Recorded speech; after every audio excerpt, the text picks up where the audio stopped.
अस्सलाम वालेकुम to all of you. Hope so आप लोग ठीक होंगे। तो अगर आप लोग मेरे चैनल पे न्यू हैं तो काइंडली चैनल को सब्सक्राइब ज़रूर कीजिएगा और वीडियो को लाइक कीजिएगा अगर आप लोगों को लेक्चर समझ आ रहा है तो। अच्छा स्टूडेंट्स, आज का हमारा टॉपिक ये है कि हम मलेरिया की स्टडी करेंगे। तो मलेरिया की स्टडी, क्योंकि आपको पता है कि इससे पहले जो हमारा टॉपिक रह चुका है वो बायोलॉजिकल प्रॉब्लम को सॉल्व करने के लिए जो बायोलॉजिकल मेथड अडॉप्ट करते हैं और उसके स्टेप्स क्या क्या होते हैं, हमने उसको स्टडी किया। ठीक है, तो प्रीवियस लेक्चर अगर आप देखें तो फिर आपको ये जो है चीज़ें जो हैं स्टेप बाय स्टेप समझ आएंगी। ठीक है, तो आज का टॉपिक थोड़ा लेंदी होने वाला है, तो अगर आप लोग वीडियो को पूरी देखेंगे तो फिर आप लोगों को चीज़ें समझ आएंगी। ठीक है, तो we know malaria is a common disease in many countries including Pakistan. हमें पता है कि मलेरिया जो है कॉमन डिजीज़ है बहुत सारी कंट्री की, जिसमें पाकिस्तान भी शामिल है। We will go through the history of this disease to know how biology solves the biological problem concerning the cause and transmission of malaria। हमें क्या करना होगा, हमें हिस्ट्री में जाना होगा इस डिज़ीज़ के लिए, ये बात समझने के लिए कि किस तरह से बायोलॉजी ने सॉल्व किया था बायोलॉजिकल प्रॉब्लम को। और वो बायोलॉजिकल प्रॉब्लम क्या थी कि मलेरिया का ट्रांसमिशन, यानी कि एक जगह से दूसरी जगह मलेरिया कैसे ट्रांसफ़र होता है। इन एंशाइंट टाइम्स, पुराने वक्त की बात है, मोर देन 2000 ईयर्स अगो, 2000 साल पुरानी बात है। Physician were familiar with malaria. Physicians यानी डॉक्टर्स जानते थे मलेरिया के बारे में। They described it as a disease of chills and fevers with recurring attacks. वो इस चीज़ को ऐसे डिस्क्राइब करते थे कि एक बीमारी है जिसमें ठंड लगती है और बुखार होता है और ऐसा बार बार हो रहा होता है। ठीक है, they also observe that the disease was more common among people living in low marshy areas. उन्होंने ये भी ऑब्ज़र्व किया कि ये जो डिज़ीज़ है ये कहाँ पर कॉमन है, उन लोगों के दरमियान कॉमन है जो कि लो मार्शी एरियाज़ में रह रहे होते हैं। ठीक है, मार्शी यानी कि ऐसा एरिया जहाँ पे मार्शी एरिया यानी कि जहाँ पे ग्रीनरी हो। ठीक है, और इसके अलावा जहाँ से नदी तालाब इस तरह की कोई चीज़ें, यानी कि पानी जैसा एरिया हो। ठीक है, यानी कि कीचड़ वगैरह, मतलब कि मड वगैरह जो है वो ज़्यादा हो। It was thought that the stagnant water of marshes poisoned the air, and as a result of breathing in this bad air, people got malaria। ऐसा सोचा जाता है जो स्टेगनेंट वाटर है मार्शेस के, ठीक है, मार्शेस में जो खड़े पानी है, तालाब वगैरह में जो खड़े पानी है, तो उस पानी के बारे में सोचा जाता था कि वो जो है उन पानी में क्या है, पॉइजन है जो कि एयर में फैल रहा है, और इसके नतीजे में जो भी बंदा सांस ले रहा है तो वो बुरी हवा जो है उस वजह से पीपल्स को यानी लोगों को मलेरिया हो जाता है। This believe lead to the name of this disease. ये सोच जो है इस वजह से इसका नाम ये आया। The Italian word Mela means bad and area means air. ठीक है, इटालियन वर्ड है मलेरिया, जिसका अगर तोड़ के उसका मतलब देखें तो मेला का मतलब है बैड और एरिया का मतलब है air. For further clarification of the observation, some volunteers drank stagnant water from that marshes. They didn't develop malaria. Further clarification के लिए इस ऑब्जर्वेशन की क्या किया कि कुछ वॉल्टियर्स ने क्या किया कि वो स्टेगनेंट वाटर पिया, जो खड़ा पानी था वो पिया, जो कि मार्शेस के पास था, मार्शेस के किनारे पे था या मार्शेस में था, लेकिन उनको मलेरिया नहीं हो सका। In the 17th century when the new world America was discovered, 17th century में जब अमेरिका डिस्कवर हुआ, many plants from America were sent back to Europe to be used as a medicine। बहुत सारे plants जो America में थे उनको Europe भेजा गया जो कि मेडिसिन के तौर पर यूज़ होता था। तो जो बार्क है ट्री का, जिसको क्यूना कहा जाता है, वो सुइटेबल था किसके लिए, इस बुखार के इलाज के लिए। it was beneficial that soon it was impossible to carry enough bark to Europe. बहुत ज़्यादा ये फ़ायदेमंद था, लेकिन वो इम्पॉसिबल भी था कि उस बार्क को यूरोप लेके जा सके। तो कुछ डिसऑनेस्ट मर्चेंट ने क्या किया कि उन्होंने उसका सब्स्टिट्यूट बनाना शुरू कर दिया और दूसरी ट्री जो है उसके सब्स्टिट्यूट में निकाला, और उस ट्री का नाम था सिंचोना, जो कि क्लोजली क्यूना से रिजेंबल करता था। तो ये डिसऑनेस्टी जो है वो प्रूव हुई मच वैल्यूएबल फॉर मैनकाइंड। ठीक है, अब उन्होंने तो उस वक्त बेईमानी कर दी, खयानत कर दी, लेकिन जो है बाद में ये चीज़ें मैनकाइंड के लिए, इंसानों के लिए बहुत ज़्यादा वैल्यूएबल साबित हुई। Cinchona bark was found to be excellent for treating malaria. ठीक है, सिंचोना बार्क जो है उसमें क्या है, बार्क क्या चीज़ है, जो कि दरख्त की एक एंड में रूट होता है और दूसरे एंड में उसकी टहनी होती है, तो बीच में जो हिस्सा होता है वो उसका बार्क कहलाता है, जिसको लोग भी कहते हैं। ठीक है, तो क्या हुआ कि ये जो डिसऑनेस्टी है ये प्रूव हुई बहुत ज़्यादा इंसानों के लिए मुफीद चीज़, क्योंकि सिंचोना जो है उसमें एक्सीलेंट क्वालिटी है कि वो ट्रीट कर सके मलेरिया को। तो इस वजह से सिंचोना बार्क में क्या है, क्यों ऐसा है, क्योंकि उस बार्क में क्यूनिन है जो कि इफ़ेक्टिव ट्रीट कर रहा है इस डिजीज़ को। At that time, physician treated malaria with cinchona without understanding the cause of malaria. ठीक है, उस टाइम पे फिजिशियन मलेरिया के वजूहात को जाने बगैर सिंचोना से ट्रीट कर रहे थे मलेरिया को।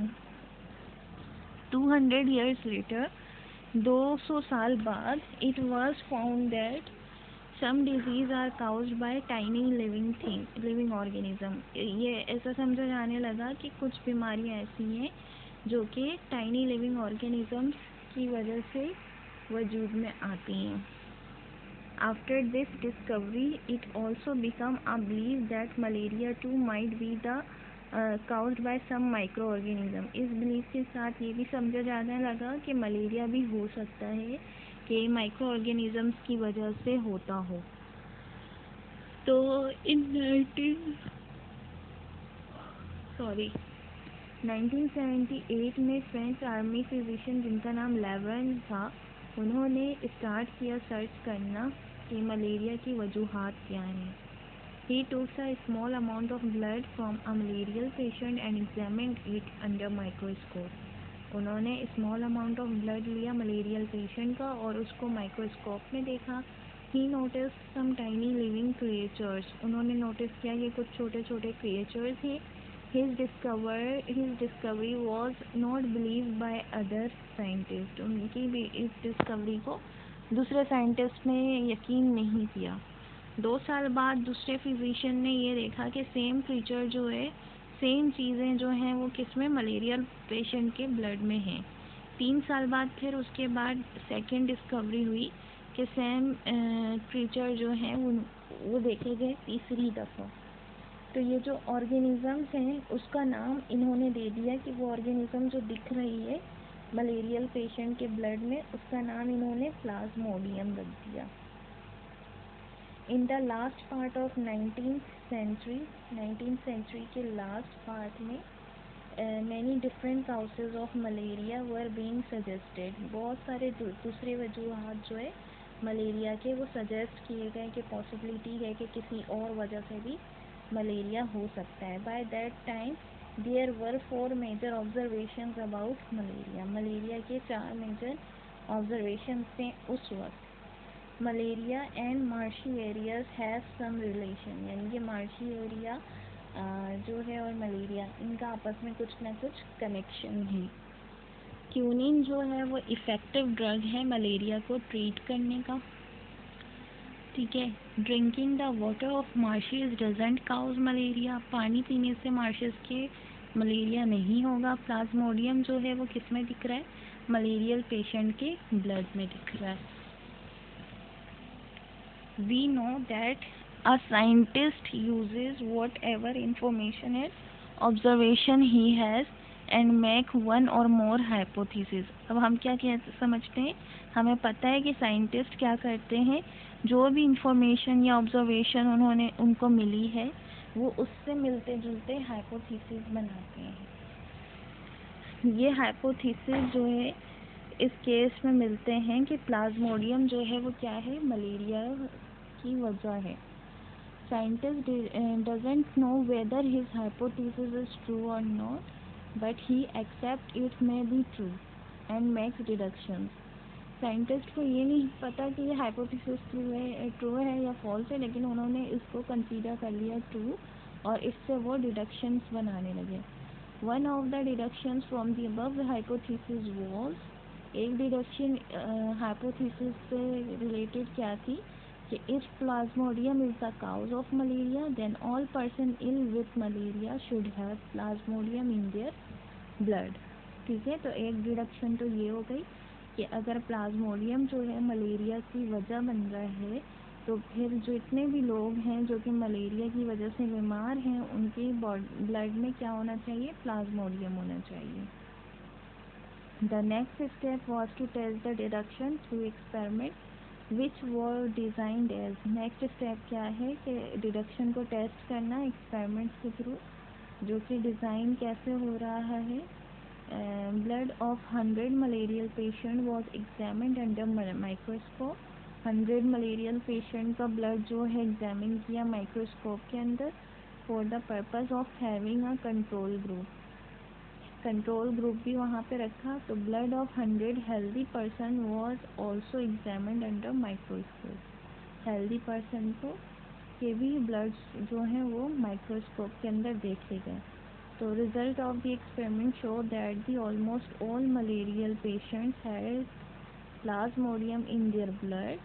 रिजल्ट से ये पता लगा कि एक्सपेरिमेंट में ये शो हुआ कि ऑलमोस्ट जितने भी मलेरियल पेशेंट हैं वो क्या है, उनके पास प्लाज्मोडियम है उनके ब्लड में, जबकि हर 100 में से 7 बंदे ऐसे हैं हेल्दी पर्सन में जिनकी ब्लड में प्लाज्मोडियम है।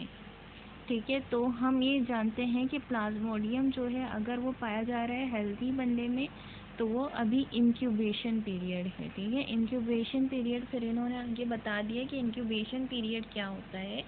इंक्यूबेशन पीरियड वो पीरियड होता है जब कोई पैरासाइट बॉडी के होस्ट के बॉडी में एंटर होने लगे और जब तक वो अपने सिम्टम्स को अपीयर करना शुरू करे, यानी कि सिम्टम्स के अपीयर होने से पहले का जो टाइम है और पैरासाइट के अंदर दाखिल होने का जो टाइम है।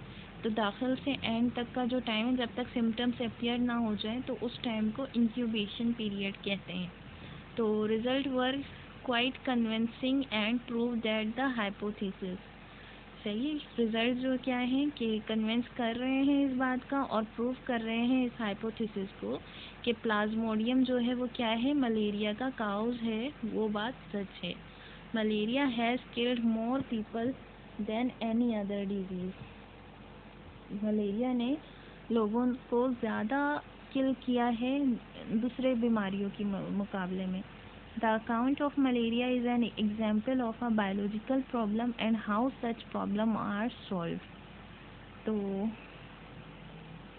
ये जो है अकाउंट जो है ये क्या है, ये कह रहे हैं कि द अकाउंट ऑफ मलेरिया का जो अकाउंट है वो क्या है, एग्जाम्पल है बायोलॉजिकल प्रॉब्लम का और वो प्रॉब्लम कैसे सॉल्व होती है। तो नेक्स्ट बायोलॉजिकल प्रॉब्लम जो है वो ये है कि how plasmodium gets into the blood of the man. ठीक है, तो बायोलॉजिकल प्रॉब्लम हम बाद में डिस्कस करेंगे, जो कि टाइटल है हाउ किस तरह से प्लाज्मोडियम ब्लड के अंदर, मैन के ब्लड के अंदर शामिल हो जाता है। ठीक है, इसके लिए मैं अलग से लेक्चर बना दूँगी। बाकी अभी हमने क्या पढ़ लिया है, अभी हमने ये पढ़ लिया है कि प्लाज्मोडियम जो है वो काउज है मलेरिया का, ये हमने एग्जाम्पल स्टडी की है। तो इस लेक्चर से रिलेटेड अगर आपको कोई भी परेशानी या कंफ्यूजन है तो आप कमेंट सेक्शन में भी हमें मैसेज करके पूछ सकते हैं। इसके अलावा डिस्क्रिप्शन में आपको मैं कांटेक्ट करने का प्रोसीजर बता दूंगी, आप वहाँ पे भी मुझसे पूछ सकते हैं। ठीक है, तो नेक्स्ट वीडियो तक के लिए अपना ख्याल रखिएगा, मिलते हैं अगली वीडियो में। अल्लाह हाफिज़।